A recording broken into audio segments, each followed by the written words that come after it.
Hello, we are starting with the module number 6, that is disk scheduling. In disk scheduling, now what is this? Suppose this is a disk.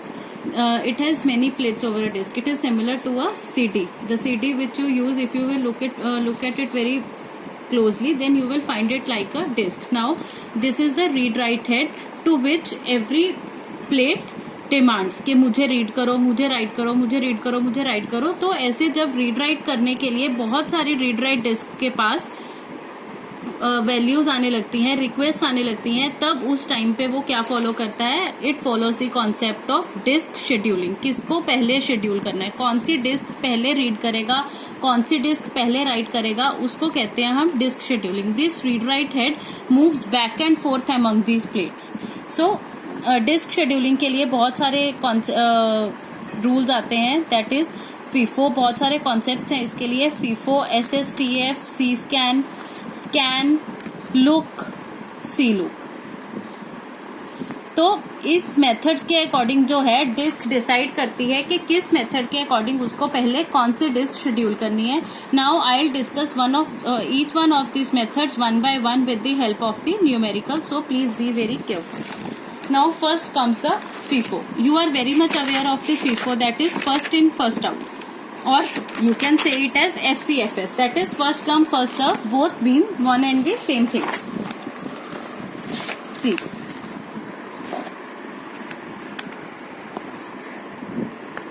this is the question. A question is, a disk contains 200 tracks. Request queue contain track number. Track number means requests are given to you, that is 82, 170, 43, 140, 24 and 16 and then 190. Then current position of read write head is 50. This is the very important. अगर आपको current position दी हुई है then only you can find the next portion. Otherwise आपको पता ही नहीं चलेगा कि read write head currently कहाँ से start करना है. Calculate total number of tracks movement by the read write head. Now you have to calculate कि रीड राइट हेड आपका कितने मूवमेंट्स गया है. ठीक है. Now how you will calculate. See, although the disk is in circular portion, but उसको easy करने के लिए you will do it in a linear way. My read write head it's given current position of read write head is 50. So 50 पे मेरा होगा and disk contain 200 tracks. It will start from 0 and will end till 199. It contains 200 tracks and start from the point 50. Now first as it is first come first serve, तो जैसे जैसे request आएंगी वैसे वैसे आप उनको सर्व करते जाओगे. सी, पहली रिक्वेस्ट मेरी थी 82. अब 82 50 से मेरा 82 पे जाएगा. Then is 170. 170 मीन्स थोड़ा और आगे चला जाएगा. Then is 43. Here you have to change the direction. 50 के पहले आता है 43, तो वो यहाँ तक आएगा. Then is 140. 140 के बाद फिर आप डायरेक्शन चेंज करोगे. 140 यहाँ पे आ गया. Then is 24. 24 के बाद अगेन आपकी डायरेक्शन चेंज होगी, वो यहाँ पे चला जाएगा. 24 के बाद उसी लाइन में आपका 16 है, डायरेक्शन विल नॉट चेंज. 16 के बाद 190 direct. It is first come first serve. तो आपको इसमें कुछ शेड्यूल करने की जरूरत नहीं है. जैसे जैसे रिक्वेस्ट आती जाएंगी वैसे वैसे आप उसको शेड्यूल करते जाओगे. Now how you will calculate the total number of track movements. See, 50 से आप 82 तक गए हो. So 82 minus 50. 82 minus 50 you can write, और 50 minus 82 you can write, because यहाँ पे ये जो चीज है ये मॉड में होती है. तो अगर आपकी रिजल्ट नेगेटिव भी आता है देन मॉड में every negative number becomes a positive one. So 50 से 82 पे गए हो, 82 माइनस 50, एंड देन आप 82 से 170 पे गए हो. 170 माइनस 82, 170 से आप 43 पे गए हो. देन 170 माइनस 43, 43 से आप 140 पे गए हो. 140 माइनस 43, 140 से आप 24 पे गए हो. That is 140 minus 24. Each number you will add, you will subtract and will divide at the whole result and it comes out to be 642. means आपके रीड राइट हेड ने, see it is becoming a zigzag line. क्यों? क्योंकि read write head back and fourth move करता है. ठीक है. तो इसमें FCFS का सबसे बड़ा एडवांटेज क्या है कि स्टारवेशन नहीं होगी, क्योंकि आपकी थ्रूपुट अच्छी आएगी. स्टारवेशन नहीं होगी क्योंकि किसी भी रिक्वेस्ट को लंबे टाइम के लिए वेट नहीं करना पड़ेगा. Now comes the second portion, that is SSTF. SSTF is shortest seek time first. Shortest seek time first means जिसका टाइम सबसे कम है. टाइम सबसे कम है, how you will calculate. See, same example I am taking, same is the track list I have taken, that is 82, 170, 43, 140, 24, 16 and 190.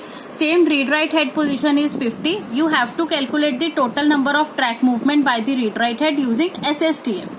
Now, as I have already told you, it is starting from 150, will start from 0 and until 199 as it disk contains a total number of 200 tracks. Now, how you will calculate? As मैंने क्या बोला है, आपको track movement calculate करनी है read write head की using SSTF. SSTF क्या है? Shortest seek time first. Shortest seek time का मतलब ये नहीं है कि जो नंबर सबसे छोटा है लिस्ट में, रिक्वेस्ट में, वो नंबर आपको लेना है. No, shortest seek time means जिसका डिस्टेंस आपके रीड राइट हेड की पोजीशन से करंटली सबसे पास है. मतलब मेरा सच्ची दिस इज मेरी लिस्ट क्या है? मैं लिस्ट इज 82, 170, 43, 140, 24, 16 एंड 190. अब मेरी रीड राइट की करंट पोजीशन क्या है? 50.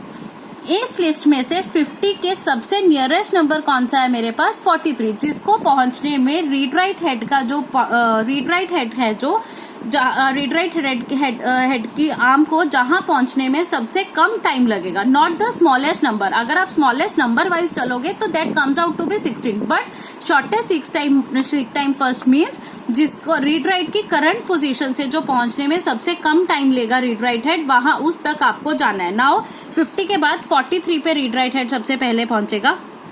Then without changing the direction उसके सबसे पास है फिर 24, फिर उसके सबसे पास है 16. इसके बाद आपका रीड राइट हेड सी अब 43, 24 एंड 16 हो चुका है. इसके बाद आपका रीड राइट हेड 82 पे जाएगा. Although 82 is very for away, लेकिन बचे कौन कौन से नंबर है? 82, 140, 170 एंड 190, जिससे सबके पास में कौन सा है? 82. तो आपका रीड राइट हेड सबसे पहले 82 की तरफ जाएगा. Then it will go till 140, then 170 and 190. इस तरीके से वो सारी रिक्वेस्ट को कवर अप करेगा. ये बेटर परफॉर्मेंस प्रोवाइड करेगा FIFO से, और इसकी हेड मूवमेंट सबसे कम आएंगी. एंड बट इसमें डिसएडवांटेज क्या है कि इस पार्ट में आपका स्टारवेशन बहुत ज्यादा होगा. स्टारवेशन मीन्स क्योंकि अगर सपोज 16 के बाद भी मेरे पास नंबर रहता 10 के बाद मेरे पास और छोटा नंबर रहता 5, तो दिक्कत क्या आती? जो सबसे लास्ट रिक्वेस्ट है 190 और 199 what ever it may be, तो उसको बहुत टाइम तक वेट करना पड़ता. तो रिक्वेस्ट थोड़ा स्टारवेशन पोजीशन में रहती हैं इससे. ठीक है. And the second disadvantage is overhead generation. Overhead generation means आपको पूरी लिस्ट को बार बार चेक करते रहना पड़ेगा देखने के लिए कि रीड राइट हेड के सबसे नियरेस्ट कौन सा है. Every time you have to check the list to fulfill the request. So this was the SSTF. The main point in SSTF is that you have to remember you don't have to look at the shortest time. You have to look at the shortest distance from the position of the current read write head so that it can fulfill its requests very firstly. That's all.